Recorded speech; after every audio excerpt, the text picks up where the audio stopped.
여러분 안녕하십니까? 금요일 아침 여수 MBC 뉴스투데이입니다. 오늘 아침 기온이 정말 뚝 떨어졌는데요. 보건당국이 본격적인 추위에 맞춰 한랭 질환 예방에 신경 써줄 것을 당부했습니다. 광양시 보건소는 고령층과 만성질환자, 영유아들이 저체온증과 동상 등으로 피해를 입을 수 있다며 내년 2월까지 지역의 의료기관을 중심으로 응급실 감시 체계를 운영하고 한파시 야외 활동 자제 등 건강수칙 준수를 강조했습니다.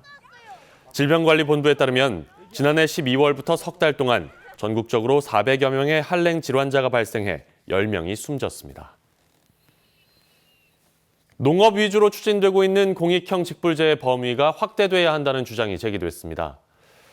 더불어민주당 고흥, 보성, 장흥, 강진지역위원회 김승남 위원장은 산림업과 수산업이 다양한 먹을거리 제공과 환경 보전 등 공익적 기능을 수행하고 있지만 정부가 추진하고 있는 쌀 중심의 직불제는 두 분야를 소외시키고 있다고 주장했습니다. 이에 따라 농산어촌이 형평성 있는 대우를 받을 수 있도록 산림과 수산 직불제를 포함시켜야 한다고 강조했습니다. 고흥 스마트팜 혁신밸리 조성 사업 내년 6월 착공이 가능할 것으로 보입니다. 최근 스마트팜 혁신밸리 핵심 시설에 대한 실시 설계가 시작된 것을 비롯해 분야별 관련 사업들이 속도를 내고 있습니다. 김주희 기자입니다.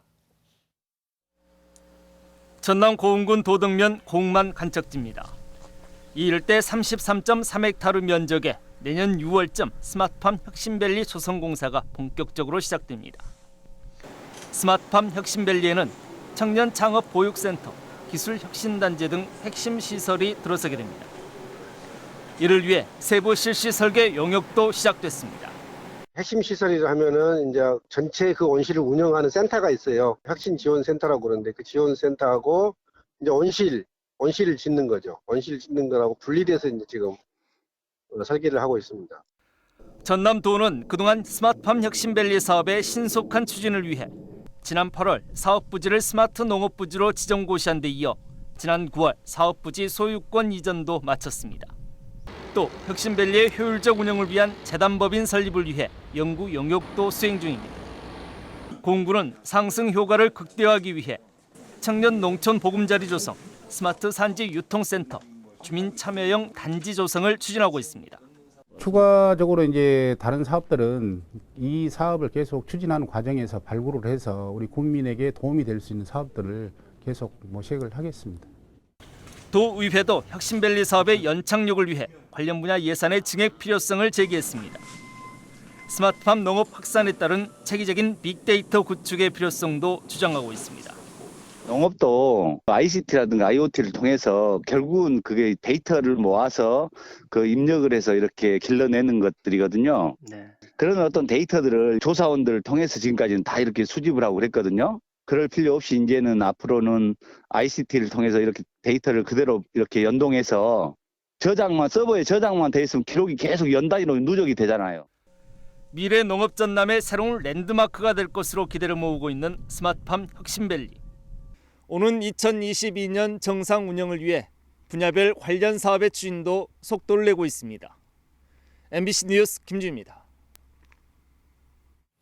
연말 소외된 아동들에게 선물을 전달하는 초록우산 순천 산타 원정대가 출범했습니다. 순천시와 초록우산 어린이재단 전남지역본부는 어제 순천시청 대회의실에서 지역 아동센터 아동들에게 크리스마스 선물을 보내줄 2019 초록우산 순천 산타 원정대 출범식을 가졌습니다.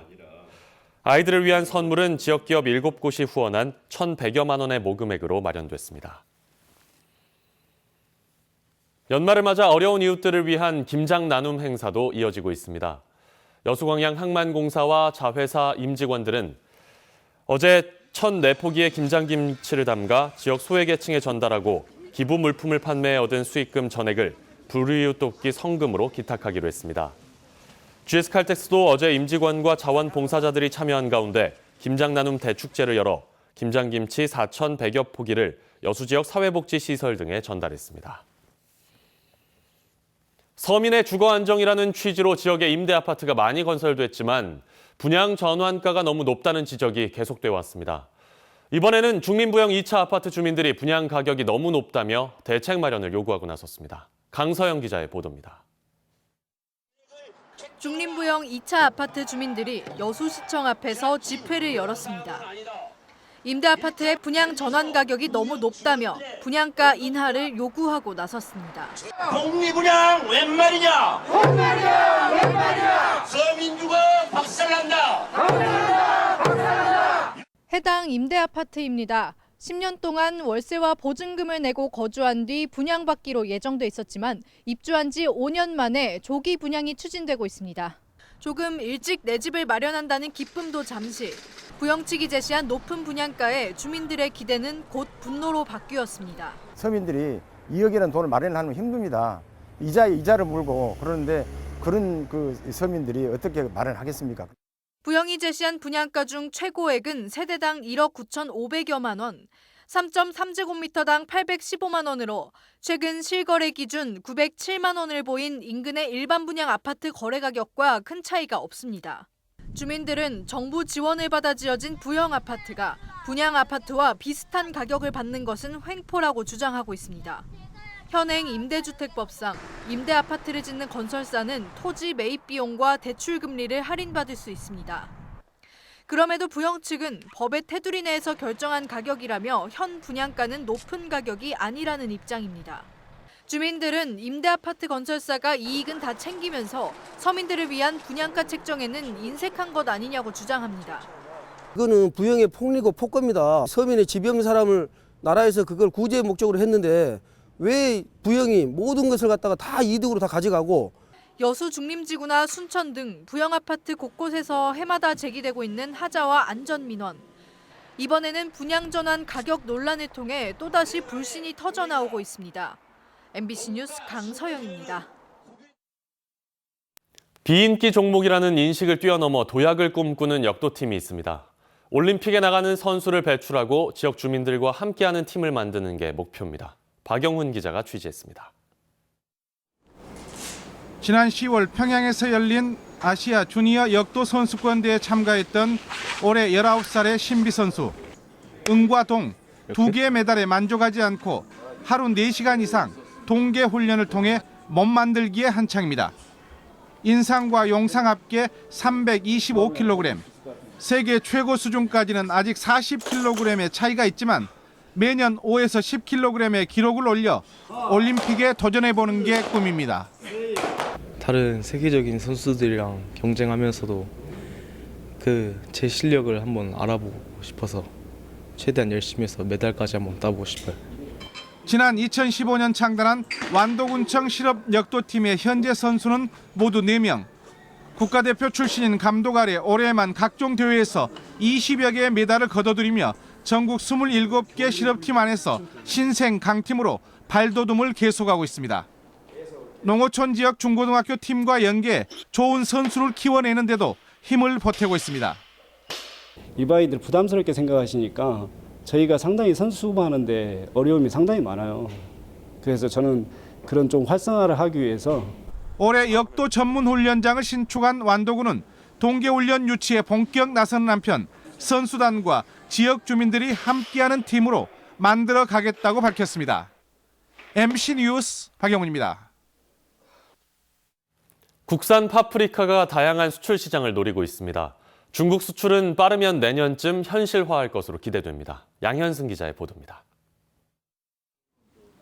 전남의 한 파프리카 재배단지. 연간 2,200톤의 파프리카를 수확해 생산량 절반 이상을 일본으로 수출하고 있습니다. 그러다 터진 일본의 경제 보복. 우려했던 큰 손실은 아직까지 없었지만 수출국가 다변화가 더 간절해졌습니다. 뉴질랜드, 호주 이쪽으로 좀 다변화를 좀 추진을 했고 홍콩이나 싱가포르도 추진했습니다만 홍콩이나 싱가포르는 이제 도시국가고 그러다 보니까 어떤 소비량도 많지도 않고 그래서 강원과 경남, 전남 등에서 생산해 해외로 판매한 파프리카는 지난해 기준 31,900여 톤.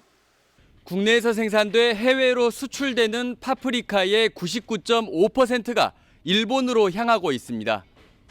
가장 열고 싶었던 세계 최대 시장 중국은 까다로운 검역 문제로 파프리카 빗장이 닫혀져 있는 상태. 다행히 한국과 중국 정부가 2007년부터 끌어왔던 파프리카 검역 조건을 지난달 최종 합의하면서 중국 시장 진출에 기반이 마련됐습니다. 중국 바이어들이 최근 국내를 찾아 파프리카 품질과 재배단지 시설 등을 확인하는 등 중국 측 대응도 빨라지고 있습니다. 중국에서 선호하는 사이즈라든가 파프리카의 어떤 그 쓰임새, 용도에 대해서 맞게끔 수출이 가능할 것인가 이런 부분에서 적극적으로 서로 타진한 자리였습니다. 국내산 파프리카는 수출 선별장 등록, 양국 합동 검역, 중국 측의 최종 승인을 거치고 이르면 내년쯤 중국 수출길에 오를 것으로 전망됩니다. MBC 뉴스 양혜승입니다. 다음 뉴스입니다. 공직선거법 위반 혐의로 재판을 받아온 여수시의회 김승호 의원이 2심에서도 의원직 상실에 해당하는 벌금형을 선고받았습니다. 광주고법은 공직선거법 위반 혐의로 1심에서 벌금 500만 원을 선고받은 김승호 의원에 대한 항소심에서 1심 재판부의 판결은 인정되지만 반성하고 있고 위반 금액이 경미한 점을 고려했다며 벌금 300만 원을 선고했습니다. 김 의원은 대법원의 판단을 받아보겠다는 입장인 것으로 전해졌습니다. 민주당이 이상우 여수시 의원에 대한 징계 절차에 들어간 가운데 이 의원이 부당한 탄압이라며 반발하고 나섰습니다. 민주당 전남도당 윤리심판원은 여수의 모 당원으로부터 이 의원에 대한 징계 청원이 접수돼 소명서 제출과 함께 오는 16일 윤리심판회의 개최를 통보했다고 밝혔습니다. 민주당은 징계 사유로 여수시의회 의장 선거에 당명을 어기고 출마한 점과 지난해 지방선거 당시 비민주당 후보를 지원하고 당원 명부를 유출했다는 의혹 등을 제시했습니다. 그러나 이 의원 측은 징계 사유들이 이미 모두 소명됐거나 사실 무근으로 드러난 사안들로 여수시 갑지역위원회가 주도하는 부당한 탄압이라며 반발하고 나서 논란이 예상됩니다. 광양시의 지적 전산 자료를 활용하는 시민들이 꾸준히 늘고 있는 것으로 나타났습니다. 광양시는 올해 지적 전산 자료 조회 서비스에 900여 명이 신청해 1,300여 필지 규모의 자료를 제공했다며 절차가 간소해지고 활용 분야가 확대돼 시민들의 호응을 얻고 있는 것으로 분석했습니다. 지적 전산 자료 조회 서비스는 국토 정보 시스템을 통해 정보를 제공하는 것으로 조상 땅 찾기 외에도 개인과 공직자 재산 조회 등 다양하게 활용되고 있습니다. 오늘부터 여수 낭만포차의 운영 시간이 1시간씩 늦춰집니다. 여수시는 최근 4기 운영자들로부터 수렴한 의견에 따라 오후 5시에서 밤 12시까지로 정해진 기존 동절기 운영 시간을 오늘부터 오후 6시부터 새벽 1시까지로 조정하기로 했습니다. 낭만포차 운영자들은 이와 함께 거북선 대교 교각을 활용한 홍보물 설치와 방문객 대기 장소를 마련해 줄 것도 건의했으며 여수시 측은 적극 검토하겠다고 밝혔습니다.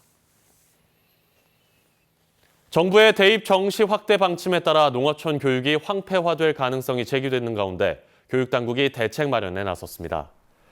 전남도 교육청은 달라지는 대입 제도에 따라 현재 고2와 초등 5학년, 초등 4학년 등 시기별 맞춤형 진학 지원 방안을 마련하고 인터넷 강좌 수강이 가능한 맞춤형 수능 강좌를 내년부터 개설할 예정입니다. 또 교사들의 수능지도 역량 강화를 위해 관련 연수를 강화하고 선택 중심형 교육과정 편성을 확대해 기존 학생부 위주의 수시 전형 대비도 지속할 예정입니다. 전남관광재단의 설립 여부가 조만간 결정될 것으로 보입니다. 전남도의회는 오는 12일 전남관광재단의 설립 목적과 사업, 출연기금 등에 대한 내용을 담은 전남도 관광재단 설립과 운영에 관한 조례안 심의에 들어갈 예정입니다. 전남도는 의회에서 조례안이 통과되면 행안부의 지방출자 출연기관 설립 심의위원회의 심의 절차만 남게 돼 연내 최종 설립 여부가 결정될 것으로 전망하고 있습니다. 전남관광재단은 남해안 신성장 관광벨트 추진 지원 역할을 하게 되며 이사진 등 25명 규모로 출연금 10억 원에 5년 동안 106억여 원의 예산이 지원됩니다.